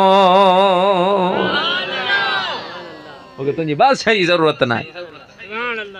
बादशाह चयो सोना इन मुल्क के हासिल करने जे ला बादशाह जंगियूं कंदा, लखें रुपया खर्च थींदा, जवान कुस्बा आहिनि, ज़बा थींदा, जंग थींदी आ, उन खां बाद वञी को इलाइको फतह थींदो आ, मूं पूरो मुल्क तोखे ॾेई छॾियो। पाण मुर्की फरमाए तो मां उन बादशाही के छा करियां जंहिंजी क़ीमत ई 2 टिटियूं हुजे। तुंहिंजी हवा फथी तो बादशाही ॾेई छॾी, इन बादशाही जी असांखे ज़रूरत न आहे। बहरहाल मुंहिंजा दोस्त, ही अल्लाह जा कामिल बाना जिन हर मौके ते हर महल ते पंहिंजी जान खां वधीक रसूलुल्लाह जे दीन जो तहफ़ुज़ कयो आहे। अॼु तव्हां असां जेको कलमो पढ़ी रहिया आहियूं न, इहो इन्हनि कामिलनि जो सदको आहे। मुंहिंजा दोस्तो बुजुर्गो, मां अर्ज़ कयो मुंहिंजे महबूब पाक फरमायो हर 1000 साल खां बाद में मुंहिंजे दीन जी तजदीद करण वारो ईंदो। जीअं रवायतन में ईंदो वा हज़रत महबूब सुबहानी सैयदना अब्दुल कादिर जीलानी रहमतुल्लाह अलैह मदरसे जे तरफ वञी रहिया हा त मुंहिंजा दोस्तो बुजुर्गो, साईं फरमायो हिकिड़ो माण्हू मिलियो आ, कमज़ोर आ, हलण खां लाचार आ, बीहण खां लाचारा, जमीन ते पियो वा। मां वञी जो उनके सहारो ॾिनो वा त उथारिया, हीअं जो मां वञी उन में हथ विधो वा त मिंटनि सेकंडनि में उहो बीमार चाक चङो भलो थे उथे बीह रहियो आहे। हज़रत पीरान पीर दस्तगीर फरमायो, अदा केर आहीं, जिन आहीं, मलाइक आहीं, अल्लाह जी नूरी मखलूक या इंसान आहीं। अगारो त ज़मीन ते पियो है, मां तोखे हथ ॾिनो, मिंटनि में सेकंडनि में तोखे ताक़त अची वई, तुंहिंजी सिहतयाबी अची वई। मुंहिंजा दोस्तो बुजुर्गो, उन उथण वारे शख्स चयो, अब्दुल कादिर जीलानी, मां इंसान कोन आहियां, मां मलाइक कोन आहियां, मां रसूल पाक जो दीन आहियां। शिरक जे वजह सां, बिदत जी वजह सां मां कमज़ोर थी पयो आहियां। अॼु तो मुंह में हथ विधो वा त अल्लाह पाक मूंखे जवानी ॾिनी आहे। फरमायो मां अल्लाहु अकबर। साईं फरमायो उनके उथारे मां जो निकतो आहियां, पुछां आवाज पियो अचे, जा मुहियुद्दीन, जा मुहियुद्दीन, दीन के जिंदा करण वारो अची वयो वा। ओ मुंहिंजा प्यारा मुसलमान, तोखे मुबारक हुजे। अल्लाह पाक जे पीरन जो पीर अब्दुल कादिर जीलानी ॾिनो वा, तब अहले सुन्नत वारनि के ॾिनो आहे। इमाम रब्बानी मिलियो वा, तोखे मूंखे मिलियो वा, बेटा हिसाब मिलियो वा त तोखे मिल मूंखे मिलियो आहे। मुंहिंजा दोस्तो बुजुर्गो, दिलबर दस्तगीर, हे उहो कामिल वली आ जेको फरमाईंदो वा, जेको मुंहिंजी यारई कंदो, यारई जी महफ़िल में शिरकत कंदो, जॾहिं मरंदो अल्लाह पाक उनके कब्र जे अज़ाब खां बचाए वठंदो।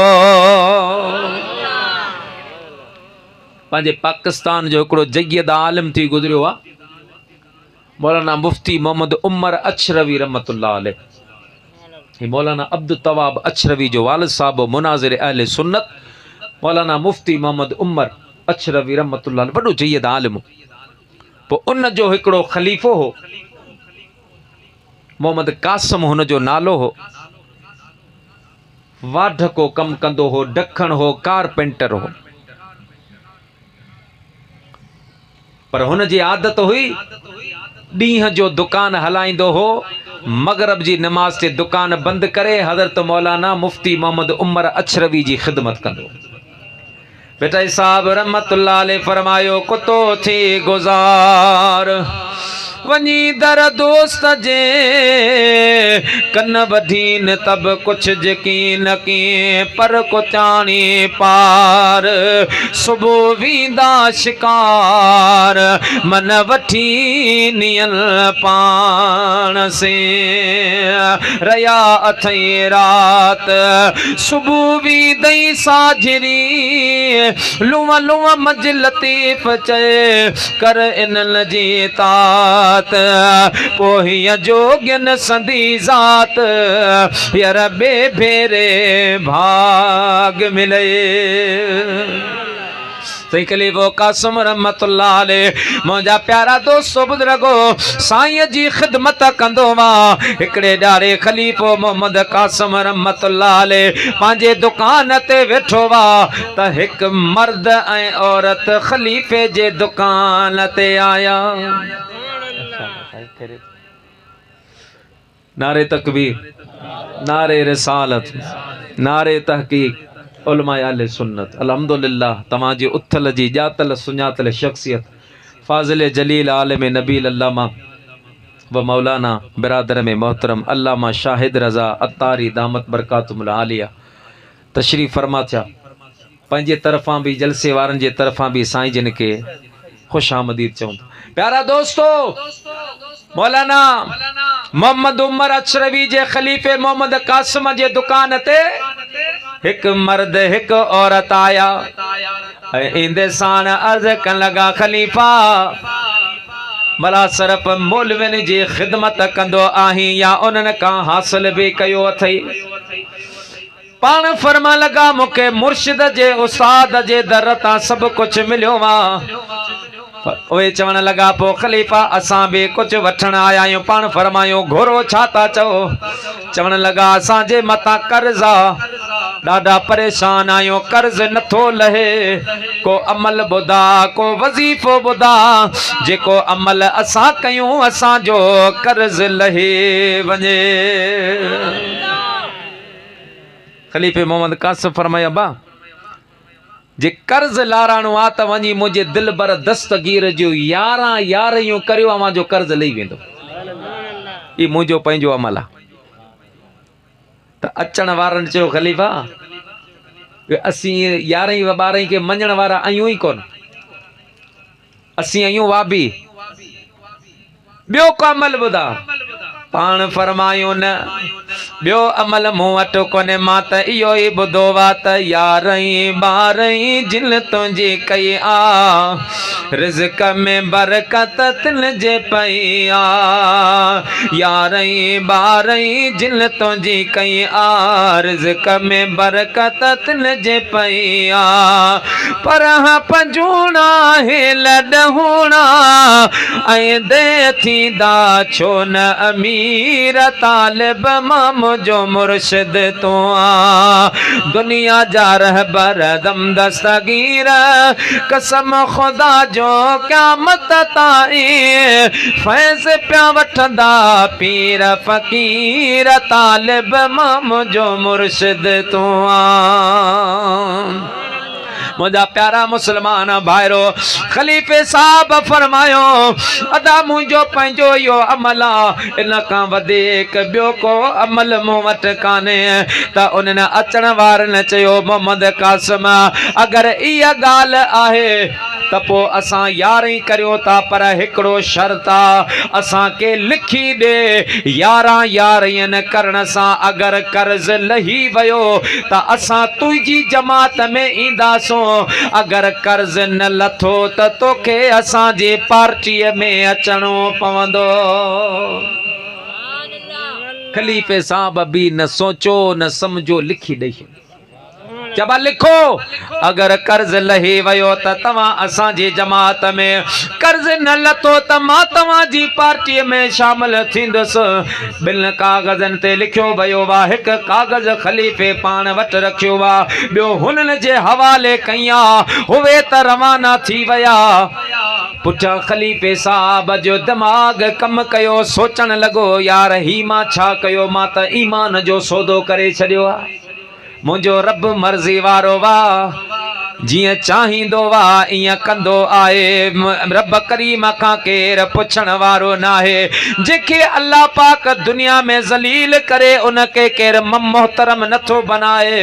जेकॾहिं रब करीम कंहिंखे मोहतरम बनाए उनके केर ज़लील नथो करे सघे। इहो त मां ईमान जो सौदो कयो वाह, जो किस्मत का लिखा कभी टल नहीं सकता, खुदा के सामने किसी का जोर चल नहीं सकता। बेटा साहब फरमायो लिखियो जो निराड़ में सो कलम की आड़ी कियां वहे, हाणे पारियो वेठी पार जो लालण लिखियो लो हवे। फकीर साहब सोचो यकदम दुकान बंद कया। मुझा प्यारा मुसलमान भाईरो हलंदे मौलाना मुफ्ती मोहम्मद उमर अशरवी वटाया अचे अर्ज कन लगा, मुझा कामिल मुर्शिद ईमान जो सौदो करे आयो आहियां, हाणे मुझी मदद फरमा। साईं फरमायो छा गाल आ, सजी गाल बयान करे बुधाइया। ओ मुझा प्यारा दोस्तो साईं मौलाना मुफ्ती मोहम्मद उमर अशरवी रहमतुल्लाह यकदम मुराकबो करे, पीरान पीर दस्तगीर सां राबतो करे सॾ कया त मीरा शाह मदद कर अचे ओखी अवेर। लिल्ला लग लतीफ़ चए भर पाज़ी अॾे पेर, औलाद अली शेर अज कर का महर मुरीद ते। दस्तगीर तो दस्तगीर आ न, पण फरमायो मुश्किल अची वञे, परेशानी अची वञे, सॾ करण तव्हां जो कम आ, मदद करण मां अब्दुल कादिर जिलानी जो कम आ। अल्लाह पाक उहो उनके मकाम ऐं उहो तसरुफ नसीब फरमाए। बहरहाल साईं मुफ्ती मोहम्मद उमर अशरवी रहमतुल्लाह अलैह इया ची पिरान पीर दस्तगीर के जो सॾियो वा। मुझा प्यारा मुसलमान भाईरो साईं के हजरत पिरान पीर दस्तगीर रहमतुल्लाह ताला अलैह मुराकबे जे हालत में पंहिंजो दीदार कराए पान फरमा लगा, ऐ मुझा मौलवी साहब फ़कीर तुझे मुरीद यारा यारन जो वायदो कयो वा, उनके चो दिलगीर न थे परेशान न थे। उन फ़कीर यारा यारन जो वायदो कयो वा, उन्हनि जो 3 यारियूं करण हुननि जो कमा, कर्ज लाराइण मां अब्दुल कादिर जिलानीअ जो कम आहे। नारे तकबीर, अल्लाहु अकबर, नारे रिसालो, नारे तहकीक, नारे हैदरी। या अलील मुर्तदा शेर। प्यारा मुसलमान भाईरो ये सभई नेमतूं अल्लाह तबारक व ताला तुझे मुझे खाते में रखियो आहिनि। असां के रब करीम जे नबी दिनो आ त आम नबी न इमामुल अंबिया। रब करीम जे पीर दिनो आ त आम पीर ना है, पीरन जो पीर आ। पर बेटा साहब रहमतुल्लाह अलैह फरमाए त पानी ईंदम हो त कुछ आऊं ब अग भरी थिया। महबूब जी शफात आहे, उनका को भी इनकार ना है। पर मुझा दोस्त महबूबन जी शफात नसीब उन्हनि के थींदी जेको 5 वक्त जो निमाज़ी है। हाँ मां जिम्मेदारी सां पियो ॻाल्हायां। मुझे महबूब खां सहाबन पुछो सोना क़यामत जे ॾियारे पंहिंजा उम्मती कीअं सुञाणंदो? पाण फरमायो त मशर जे मैदान में मुझे उम्मतीन जा चेहरा ईअं चमकंदा जीअं अंधेरी रात में 14 जो चंड चमकंदो। पोइ मां सुञाणंदुसि हबीब उहो छाजे करे?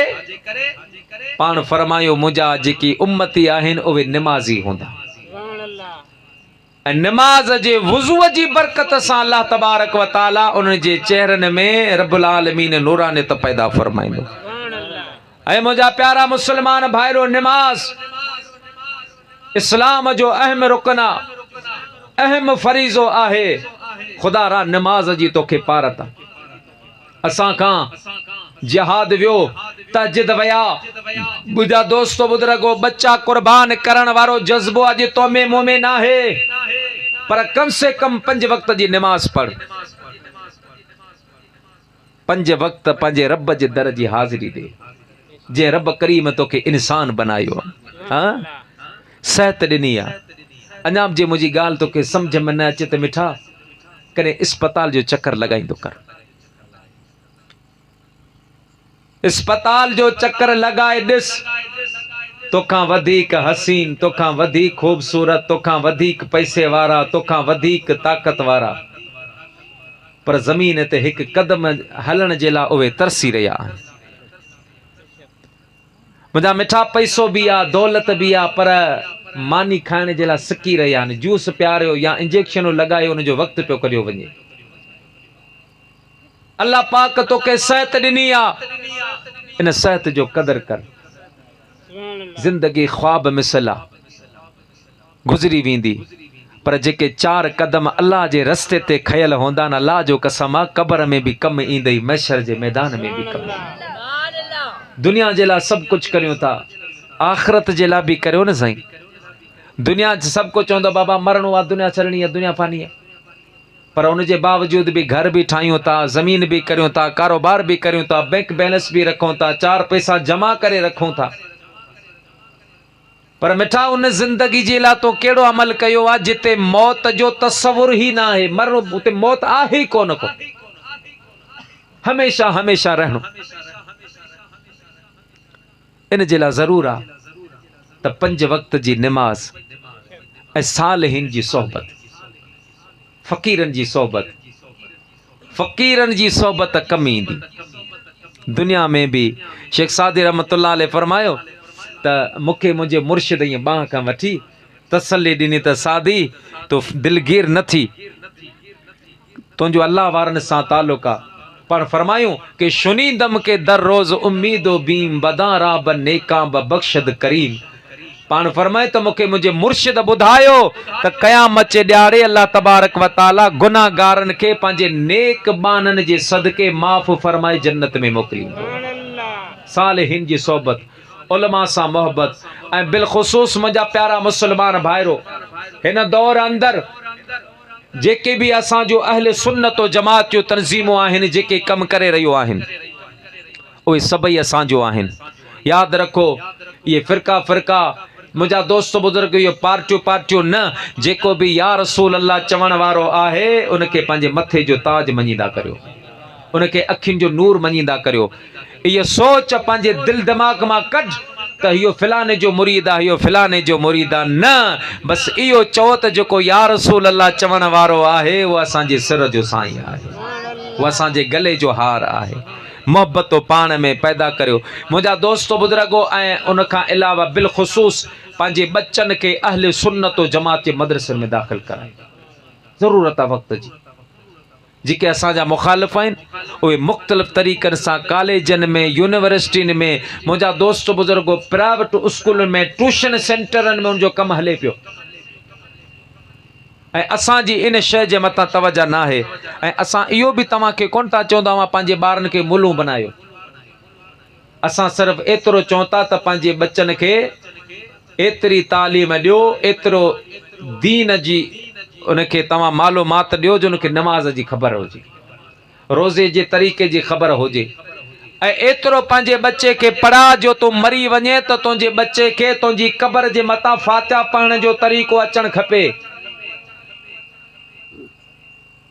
अल्लाह तबारक व तआला तव्हां सां सभिनि खे दीन सां मोहब्बत नसीब फरमाए रब करीम मुंहिंजो चवण वांजो ॿुधण क़बूल फरमाए ऐं आख़िर में इहो ऐलान आहे अल्हम्दुलिल्लाह सुम अल्हम्दुलिल्लाह दावत इस्लामी जे मातहत अज़ीम शान 3 रोज़ा तरबियती इज्तिमा 3 ॾींहंनि जे लाइ तरबियती इज्तिमा छाजी तरबियत 3 ॾींहंनि जे लाइ तरबियती इज्तिमा आहे जंहिंमें नमाज पढ़ण जो तरीक़ो सिखायो वेंदो महबूबनि जी सुन्नत सां मोहब्बत जो तरीक़ो सिखायो वेंदो वॾनि सां कीअं मिलिजे, नंढनि सां शफ़क़त कीअं कजे, इस्लाम सां मोहबत कीअं कजे, रसूल पाक सल्लल्लाहु अलैहि वसल्लम सां मोहबत कीअं कजे, महबूबनि जे बचन सां मोहबत कीअं कजे, महबूबनि जे असहाबनि सां मोहबत कीअं कजे। मुंहिंजा प्यारा दोस्त बुज़ुर्गो, इहो अज़ीम सुनहरो मौक़ो आहे। 30 सितंबर ऐं 1 अक्टूबर 2 अक्टूबर ते इहो आलमी मदनी मरकज़ फैदान मदीना में 3 रोज़ा इज्तिमा थी रहियो आहे, तरबियत इज्तिमा। ऐं इंशाअल्लाह तव्हांजी उथल खां हज़रत अल्लामा व मौलाना बरादरम अल्लामा शाहिद रज़ा जी क़यादत व सियादत में हितां काफ़िला रवाना थींदा।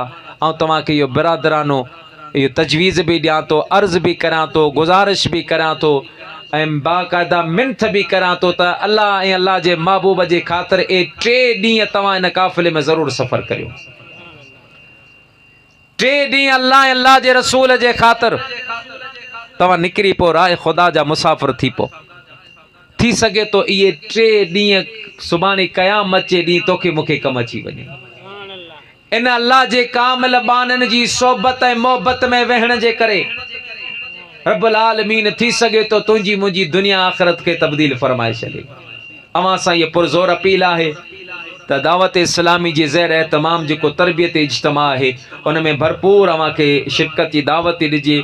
30 सितंबर ऐं 1 अक्टूबर 2 अक्टूबर ते इंशाअल्लाह इहो इज्तिमा थींदो। अल्लाह तबारक व ताला जी ज़ात बाबरकात मुंहिंजो चवणु अवां जो ॿुधणु पंहिंजी बारगाह में क़बूल मंज़ूर फरमाए। व आख़िर दावाना अनिल हम्दुलिल्लाह।